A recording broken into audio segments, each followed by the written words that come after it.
All right, welcome back to the other side of the coin, ladies and gentlemen. Welcome to another edition of Chelsea Latest News. I'm having to do a little bit of improvising. My laptop that I generally work with is actually the work laptop, which I had to leave behind at work because they got to do a few upgrades to the laptop. So I'm now having to improvise with this another laptop. So forgive me if things don't move as smoothly as normally. So I'm just putting it out there from the get-go. But ladies and gentlemen, first news. Let's get cracking into it because I'm a little bit annoyed with this situation that's going on. I'll bring up the news as you guys can see. Let me just have a quick look at that news as well.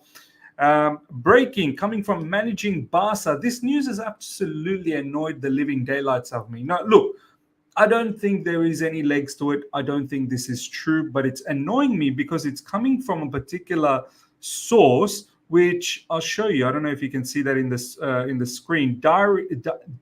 Diario Sport, who've got 2 million followers. So you have to say that this is not some sort of a Mickey Mouse, publication. So it goes something like this: breaking. Enzo Fernandez wants to leave Chelsea and has offered himself to Barcelona. Now, where do I even start with this stupidity? Enzo Fernandez, first of all, ladies and gentlemen, let's get a few things clear. He's not leaving. He's not leaving right now. I said it yesterday that if Chelsea continue being an absolute, shambles of a club next season as well, Enzo Fernandez will not appreciate that for 3 seasons running. So eventually you may get players like Enzo or Caicedo or whoever else, Levi Colwell, who don't want to have, key years of their footballing career being mid-table in the Premier League. They would like to play Champions League football. They'd like to be on top, and competing in the Premier League. So it's understandable. Some of these better players in the squad will want to have will have ambitions in their life, of course. But right now, Enzo Fernandez, there's no doubt he wants to leave. And I know, before he left Benfica, he was, pumping his badge as well. He was showing that he's staying. He did a similar celebration off the back of that fantastic free kick against Aston Villa. But it don't make sense. His agent has come out. He himself as well has been saying that he is baffled by where all of these rumors are coming out. But right now, I think we can safely say he's not going anywhere. Now, that's one side. The other side is Barcelona. My man, how are you even linking yourself with Enzo Fernandez? You've just got yourself another fine. I'm going to show it to you guys. Apparently, Barcelona, ladies and gentlemen, they've got a 23 million euros fine because of illegal payments to their players and this, that, the other. This is on top of, I think there is another case that's running simultaneously where apparently they paid off some referees earlier from 2008 onwards till about 2015. All the shenanigans were happening during that time, and they're still getting investigated for that. Financially, Barcelona, you're absolutely screwed. All the levers that you have pulled, and it looks like you're going to have to pull more levers down the track. All your TV rights, your stadium being open for weddings and training sessions or matches that public can use as well. So bottom line is, financially you're screwed. You can't pay your players. You can't bring in players. You're looking for free transfers. All of a sudden you think you're a big man and you want to link yourself with Enzo Fernandez. Have some shame, man. Honestly, this club is a nonsense club now. I enjoy the way they play their football at times. This season, even that has disappeared.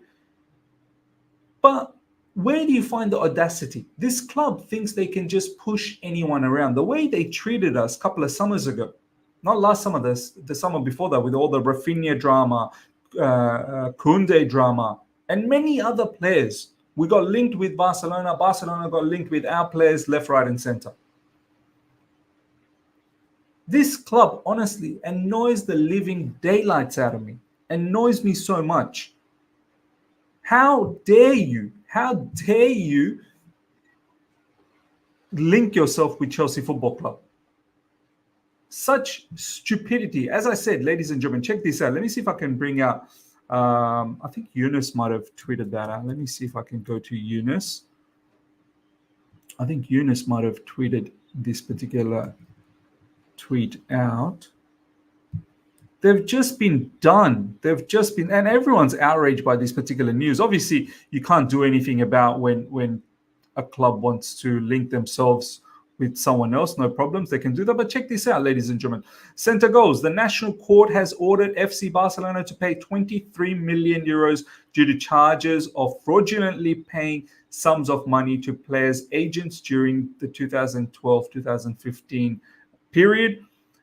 I mean, first of all, learn to pay your fines. Don't worry about Enzo Fernandez. You cannot afford Enzo Fernandez. You cannot afford his wages either.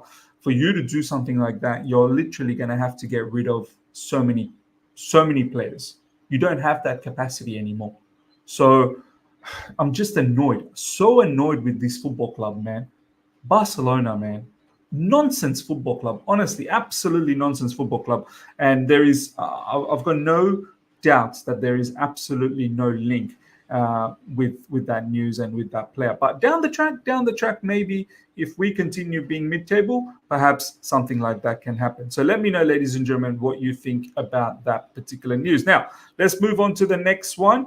And I believe, look, I think this news is coming on because Barca's starting rumors that once again, Frankie de Jong is leaving, and as you can see over here, Chelsea are willing to pay close to 100 million euros to sign Frankie de Jong from Barcelona, according to Sport. Once again, I think they're trying to put the two together.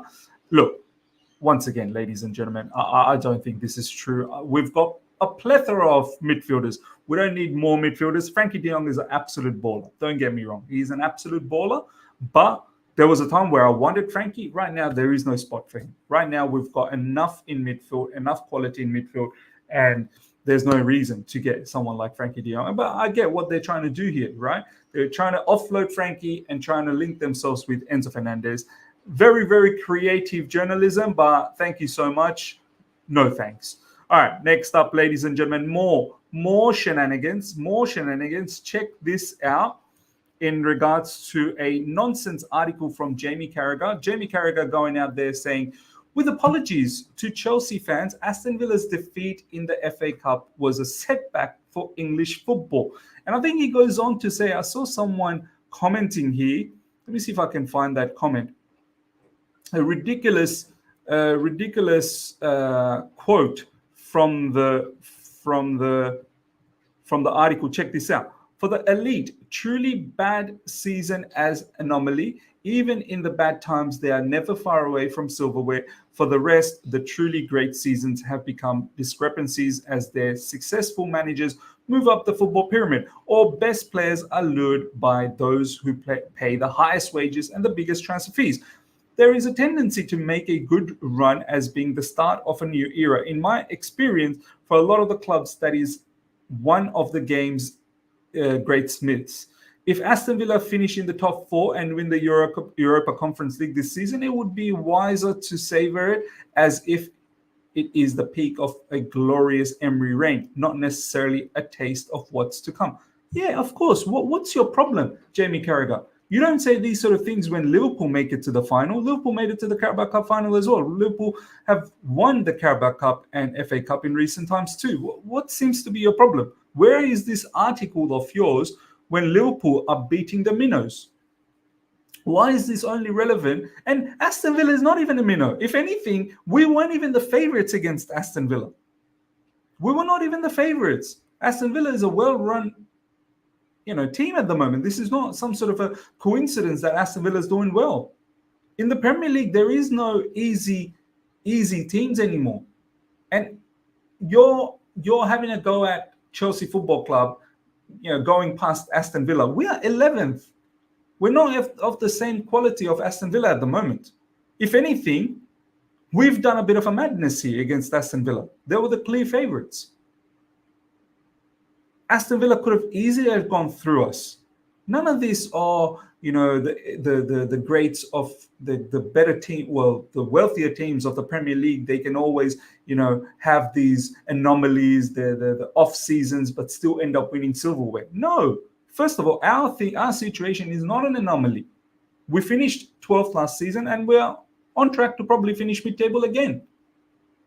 We're not the same Chelsea, my man. We're not the same Chelsea under Roman. If anything, we don't pay those fancy wages anymore. We don't just go out there and just splash those huge transfer fees.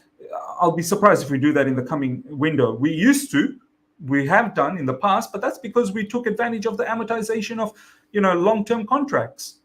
Our owners found a loophole, or else they wouldn't be going out there and just splashing the money. And don't forget, we've sold a lot of players too to raise those funds.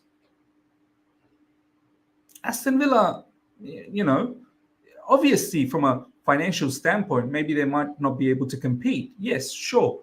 They don't have a global exposure like Chelsea. Of course, the revenues are not going to be that much.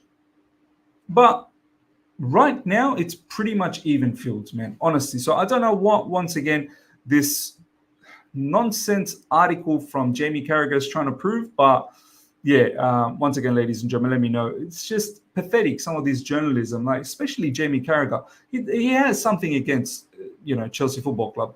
And it seems like a lot of people seems to have a lot of things against Chelsea Football Club, which is quite annoying. All right, let's go to the next one, ladies and gentlemen. We've got some Chelsea news to go through. So first of all, Levi Colwill, ladies and gentlemen, is back in training. And we also have, so we're going to talk about all of this. So Levi Colwill, as you can see, is back in training. And we also have this particular news. Let me see if I can bring that up. More injury stuff. Oh yeah, actually, let's go back to the Levi Colwill. Give me 1 second, guys. Let me just get used to all of this new laptop shenanigans that I have. So we've got the Levi Colwill news, and I think there's some Romeo Lavia news as well. Let me see if I can get some of these news out. So Levi Colwill is back into training, which is great news. There is apparently some issues with Badiashile. He's most likely going to be sidelined for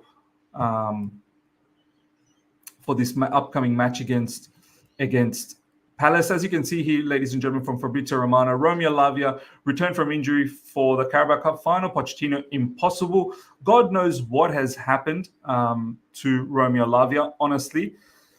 At this moment, I don't know, man. Like, he came on a couple of months ago when probably he shouldn't have. Might have been a bit too early for him to come back on the field, and he got himself injured within the first 20 minutes, and since then we've not seen him, and God knows if we're going to see him for the rest of the season. So this is turning out to be a bit of a mess for us, and we don't know when we can utilize this particular player. At the moment, luckily enough, in midfield we seem to be okay, but we're probably one injury away for Enzo Fernandez or Caicedo, and we're back into trouble in midfield. So it would be nice if we can get this player on board ASAP, but it seems like, this season is a bit of a write-off for Romeo Lavia, and there's quite a lot of money that we spent on Romeo Lavia, which is, it's a shame that we're not being able to utilize him. So that's one of the issues. As I said, Levi Colwill is back. The other one is, I think, Badiashile, ladies and gentlemen, is still injured. Let me see if I can bring up the news about Badiashile. He's picked up a knock. Our injury crisis seems to be continuing. Let me see if I can get the news out. There we go. Benoit Badiashile is currently undergoing medical assessment. I think he's going to go through some sort of scan off the back of the injury that he picked up against Aston Villa. So he might be sidelined for a little while. He not that long ago he came back, and he wasn't even doing that well. Once he came back, he got dropped. Thiago Silva and Desassi, they were the ones who were sort of playing. Recently, he got dropped. Prior to that, he was playing and he was shaky. And the match against Aston Villa, he did start off shaky, but was slowly coming into the frame later on, and now he's picked up an injury. And we were all screaming for the back four needs to stay together. We don't want to see too many changes in that team that beat Aston Villa. Maybe changes up front, but the base, the back four, the midfield should stay locked in. But we're going to have to make a change. So Badiashile most likely not going to feature against Crystal Palace. Hopefully, it's going to be it's going to be a bit of a toss-up between Thiago Silva and Levi Colwill. Maybe if we want to play the high line and play the way we want to, we've played against Aston Villa, perhaps Levi Colwill needs to come back in. But don't forget, Levi Colwill just coming back from injury as well. So we shall see what we do in that match against Crystal Palace, whether it's Silva and Desasi again, or Levi Colwill comes back into it. And we already know, with Bel Silva and Thiago Silva having a meeting with Pochettino, we'll see how that all goes down as well. So, ladies and gentlemen, let me know your thoughts about everything we spoke about, especially in regards to Barcelona just doing some sort of absolutely nonsense stuff, and Jamie Carragher stuff as well. Let me know your thoughts in the comment section. Hope you guys have enjoyed this. Smash the like button if you're here for the first time. Subscribe, hit the bell notification to stay in touch with all my content. Until next time, everyone, take care. See ya.